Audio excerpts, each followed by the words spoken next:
ឥឡូវយើងតចូលចំណុចមួយទៀតតនឹងចំណុចទី4ណាតនឹង tool Excel display ណាចឹង tool Excel ហ្នឹងគឺសម្រាប់បញ្ចូលនៅតារាង Excel ទៅក្នុង LED display ណាចឹងដើម្បីបញ្ចូលតារាង Excel ទៅក្នុងបន្ទះ LED display ហ្នឹងគឺយើងត្រូវធ្វើតាម step ដូចខាងក្រោមទី1ណាបង្កើត screen display ដែលយើងចង់បង្ហាញទី2យើងត្រូវ click ទៅលើ tool Excel ណា click Excel the Excel area appear and you can add Excel file to be displayed in the path position below as shown below ណាចឹងយើងត្រូវ click ទៅលើ Excel ណាទៅលើ Excel tool Excel នៅក្នុងកម្មវិធី HD 2020យើងហើយបន្តមកទៀតយើងclick ទៅលើតំបន់នៃ Excel ដែលវា load នៅលើ screen របស់ LED ដែលយើងបានបង្កើតហើយទាញទៅតាមទំហំយើងចង់បានហើយបន្តមកទៀតយើង add ឬក៏បញ្ចូល file Excel ទៅក្នុង LED display ណាចឹងក្នុងចំណុចទី3នេះគឺយើងត្រូវប្រកាសថា Excel ដែលយើងបាននឹងកំពុងប្រើនៅក្នុងកុំព្យូទ័ររបស់យើងនេះគឺត្រូវបានដំឡើង full version បានន័យថាវាអត់ទាមទារអ្វីផ្សេងគឺ full version ណានៃ Microsoft Software ហ្នឹងណាហើយយើងអាចបញ្ចូលតារាង Excel ណាយើងអាចបញ្ចូលតារាងហ្នឹងជាផ្ដេកឬមួយក៏បញ្ឈរhorizontal ផ្ដេកឬបញ្ឈរទៅក្នុង screen display របស់យើងណាចំណុចទី5ទៅនឹង time display អញ្ចឹង time display ហ្នឹងគឺគេប្រើសម្រាប់បញ្ចូលឬក៏កំណត់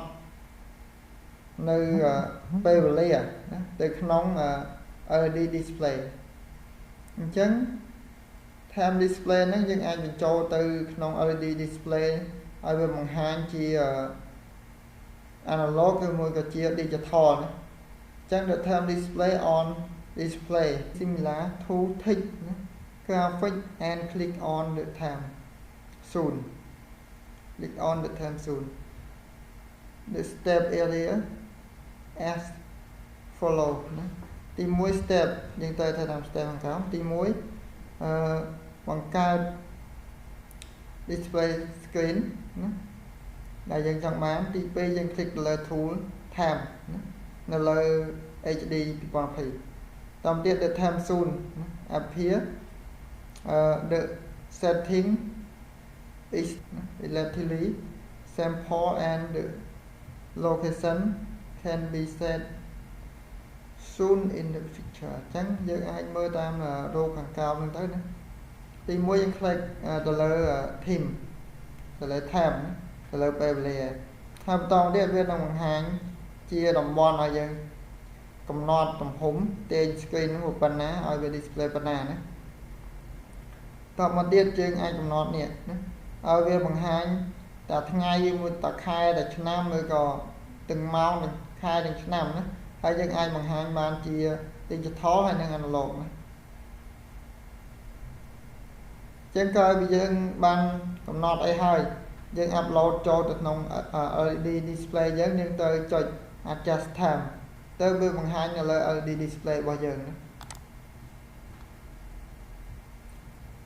ចំណុចទី6 tool ទី6គឺ forward countdown display ណាចឹង countdown display ហ្នឹងគឺ display show countdown button countdown ហើយ step ទី1គឺយើងត្រូវបង្កើតនៅទាំងបង្ហាញណា screen display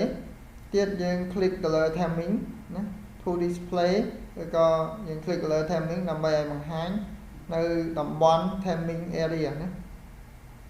ក៏ ordinary ក៏ width and height can be set freely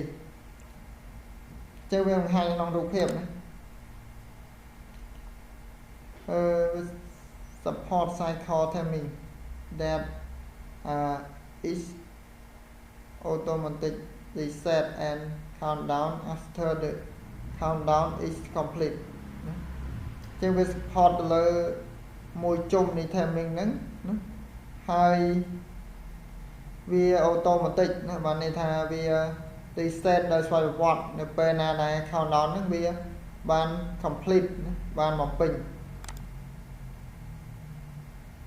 ចឹងនេះរូបភាពណាយើងចុចទៅលើ countdown ណាហើយយើងបង្កើតតំបន់ដែលយើងចង់ឲ្យវា display countdown ហ្នឹងមកណាហើយបន្តទៀតយើងកំណត់ណាកំណត់ countdown ណា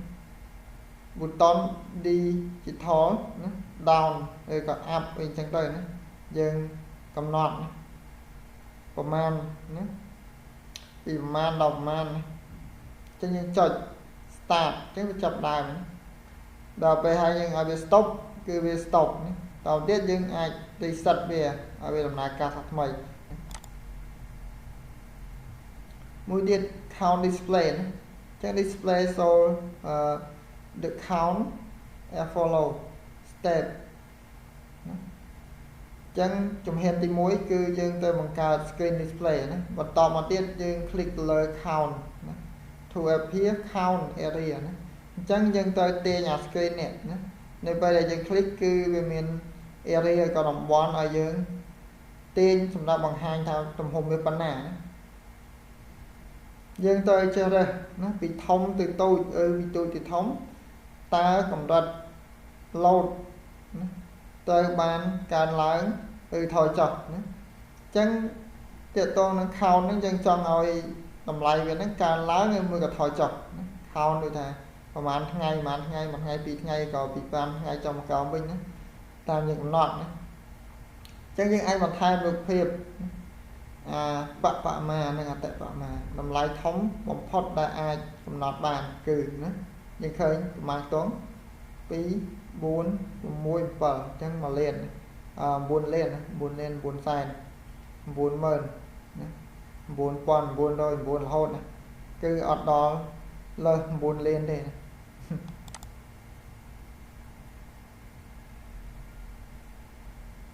ចឹងយើងចូលដល់ចំណុចទី8គេនិយាយពីសីតុណ្ហភាពនិងសំណើមណាដោយប្រើប្រាស់ sensor ជំនួយចឹង display shows current ambient temperature or humidity or PM ណា2.5 ណា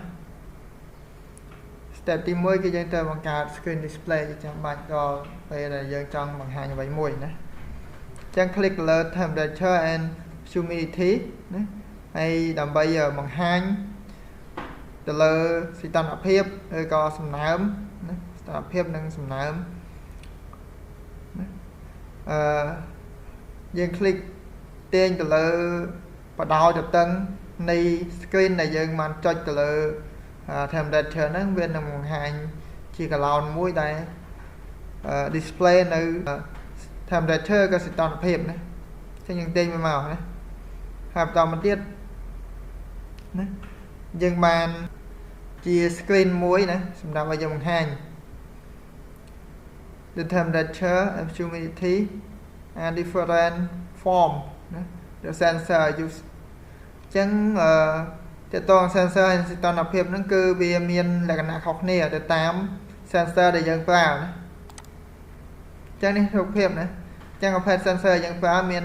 ទី1ទី2ណាទី3ណាមានមួយទៀតគឺផ្សេងមួយទៀតណាចឹងវាអាស្រ័យតាមសីតុណ្ហភាពដែលគេបង្កើតមកវាអាចខុសគ្នាមានភាពលំអៀងតិចតួចតែស្ទង់របស់វាណាចឹងទី1យើងត្រូវបង្កើត new screen ណាចុចទៅលើ file ហើយយកពាក្យ new screen យើងនឹងបាន screen មួយតាមអ្វីដែលយើងចង់បានទំហំណាតមកទៀតយើងចុចទៅលើ more ហើយយកពាក្យ temperature and humidity នេះហើយវានឹងមានជាកឡោនដែលយើងទាញសម្រាប់ឲ្យយើងទាញថាចង់វា display ពេញមក screen ដែលយើងបង្កើតឬក៏ពាក្យកណ្ដាលឬក៏ទំហំប៉ុណ្ណាណាហើយបន្តទៀតយើងបញ្ចូលទៅណាហើយក្នុងការកំណត់ temperature សីតុណ្ហភាពវា display លើ screen នឹងដែរយើងត្រូវការ sensor សីតុណ្ហភាពឬក៏ the mister ណាប្រភេទ sensor ផ្សេងៗដែលអាចស្ទង់សីតុណ្ហភាពបានយកមកផ្សារឬក៏ភ្ជាប់ជាមួយនឹង controller របស់យើងណាដើម្បីឲ្យវាស្ទង់សីតុណ្ហភាពជាក់ស្ដែងនៅខាងក្រៅចឹងនេះណាប្រភេទ sensor PM 2.5 sensor ចឹងនេះណាប្រភេទ sensor ហ្នឹងណាដែលអាចស្ទង់សំណើមនឹងសីតុណ្ហភាពបានចូលដល់ចំណុចទី9ទាក់ទងនឹង calendar ណាចឹង step ទី1ដែរយើងទៅបង្កើត screen តទៅទៀតយើង click ទៅលើ calendar ដែល calendar ហ្នឹងជាប្រភេទ China calendar ណានៅក្នុងកម្មវិធី HD ហ្នឹងអត់មាន calendar ផ្សេងទេណាដើម្បីបង្ហាញណា calendar area ណាដូចជាទំហំមួយណាកឡោនមួយដែលបង្ហាញនៅតារាងឬក៏មានថ្ងៃមានខែណាទៅតាមអ្វីដែលយើងចង់បានចឹងនេះណាកន្លែងដែលយើងបង្ហាញណាអំពី calendar ណាដែល calendar ហ្នឹងប្រតិទិនរបស់ចិនណា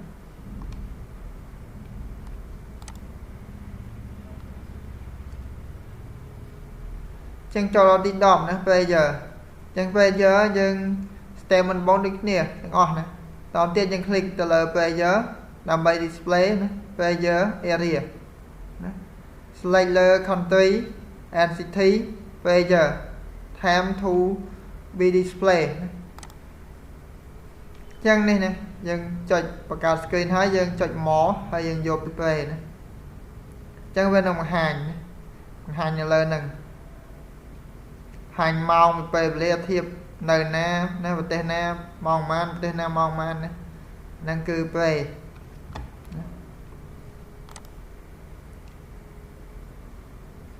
ចឹងមួយទៀតតទៅនឹងអាកាសធាតុណាអាកាសធាតុត្រជាក់ក្តៅណាមកយកភ្លៀងចឹងstep ណា stand alone ណា weather appear in weather area ណាយើងនៅពេលយើង click ទៅលើweather នេះវានឹងបង្ហាញជាទាំងមួយណានៅលើ screen display យើងបានបង្កើតនៅក្នុងកម្មវិធីអញ្ចឹងយើងទាញតំបន់វាមកឲ្យវាបង្ហាញ display ប៉ុណ្ណាណាហើយ select the country city weather to be display ណាអញ្ចឹងយើងចង់បានដូចថាអាកាសធាតុហ្នឹងនៅតំបន់ណាដូចឧទាហរណ៍យើងក្នុងប្រទេសយើងអញ្ចឹងវាមានស្វាយរៀងពេញកៅបាត់ដំបងកំពតកំពង់ចាមអីចឹងទៅណាអញ្ចឹងតំបន់មួយហ្នឹងវាមានអាកាសធាតុផ្សេងគ្នាណាអាចនៅចិត្តគ្នាអាចប្រហែលគ្នាអញ្ចឹងទៅណាអញ្ចឹងណានេះជារូបភាពដើម្បីយើងបង្ហាញនៅ weather ណាតើតើអាកាសធាតុណាអញ្ចឹងនៅក្នុងនេះគេដាក់អីគេអាមេរិកថា